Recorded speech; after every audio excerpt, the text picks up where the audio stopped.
Condemned Criminal Origins is one of the first Xbox 360 titles, and it's actually one of the only completely original titles in the launch lineup. In the game, you play as a criminal investigator named Ethan Thomas, who's on the trail of a serial killer. And it's basically this first-person action game in which you maybe descend into madness in this character's weird head, but also just get to beat the living daylights out of a whole bunch of really crazy, insane lunatics who are trying to do the same to you. This game has some of the most vicious, most amazing-looking hand-to-hand first-person combat that you'll ever have seen in a game. And this is what Condemned does extremely well. It's just too bad that the rest of the game doesn't exactly follow up. This game really feels kind of like a one-trick pony, but man, it's a really cool trick. You come in as you explore these different rundown, or shall we say condemned environments that are all really dark and gritty and filthy looking, and you're there with your forensic tools as well as just with kind of your taser and whatever weapons you can find on hand to defend yourself against this seeming army of crazy thugs. What the game often boils down to is just you walking through really samey looking corridors, finding one or two thugs at a time that kind of will savagely run out at you and try to beat you down. And that's when the combat kicks in. The combat is actually really simple. There's just a block button and an attack button, and you kind of duck and move out of the way and block when you see an attack incoming and strike back. There's not a whole lot of depth to it, and you'll see the enemy AI do some really amazing things. Like they'll kind of lurk in ambush, they'll take fake swings at you and try to psych you out. They do some really cool stuff. It's just that you'll have seen most of this stuff after just a few hours, but the game itself is about 9 or 10 hours long, so by the time you've reached the end, the game has sort of run out of tricks and it gets to be pretty monotonous. There's some stuff to break up the action, like you do have your forensic tools, and what happens though is that the game really leads you by the hand. It's about as interactive as watching an episode of CSI, because basically you come into an area and the game tells you to hit a button to bring out your forensic tool, and you always equip the right one, and then you just have to stand in the right place and then kind of collect evidence, and then you'll bust out your cell phone and talk to your lady friend kind of back at base, and she'll tell you some more kind of plot-related stuff. But this stuff really just serves to break up the monotony of the action. It's not particularly challenging in any way, so it definitely could have been interesting, but at least it doesn't really get in your way.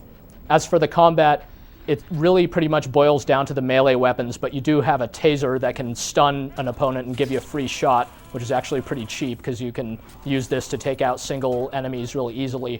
And you also get to use guns from time to time, but guns are really a small part of Condemned. You only ever get the amount of ammunition that's in the gun when you pick it up, so you'll get a shotgun with literally about 2 shots in it, and then you'll just throw it away and pick up the next kind of gnarly club or signpost or whatever you can get your hands on and do most of your damage that way.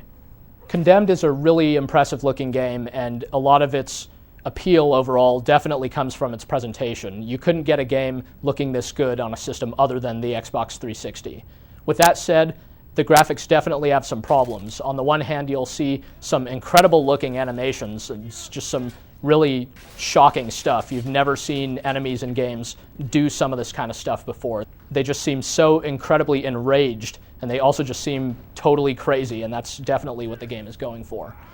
On the other hand, you'll see the same looking environments over and over. It's really easy to get lost in these kind of winding levels, and there's no map or anything to help guide you, so you'll often find yourself inadvertently backtracking and kind of getting spun around and disoriented. And the environments are also just incredibly dark. Obviously, that's what the game is going for. You're there kind of in pitch blackness with only your flashlight, but unless you artificially crank up the brightness on your screen, you're pretty much only going to see barely what's being illuminated by your flashlight, and after a while, that gets to be pretty dreary.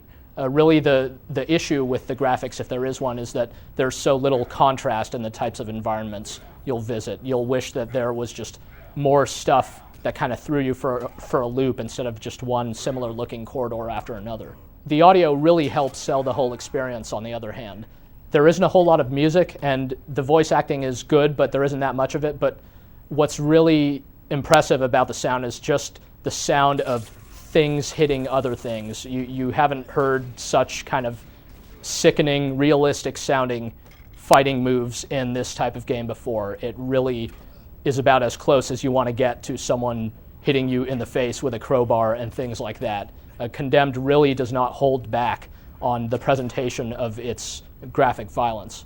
Condemned is just one of those games where it has just so much potential to it. There are so many cool things that are absolutely worth experiencing, but you can't really consider it that great of a game because there's just such clear-cut room for improvement. You really get the sense that the guys working on this game who recently they just put out Fear, which is an amazing game with sort of a similarly dark and morbid atmosphere.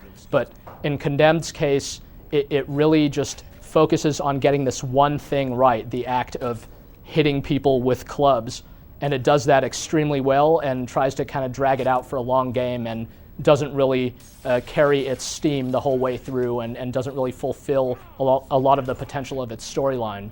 So I don't know, man. It just kind of makes me crazy to think about, and makes me just want to hit something, man. I mean.